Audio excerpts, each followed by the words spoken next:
என்னவளே அடி என்னவளே எந்தன் இதயத்தை தொலைத்து விட்டே.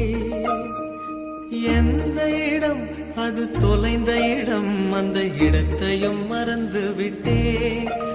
உந்தன் கால் கொலுசில் அது தொலைந்ததென்று உந்தன் காலடி தேடி வந்தே.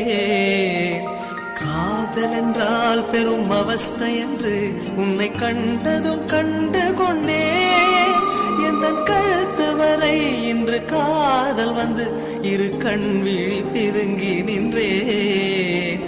என்னவளே அடி என்னவளே எந்தன் இதயத்தை தொலைத்து விட்டே.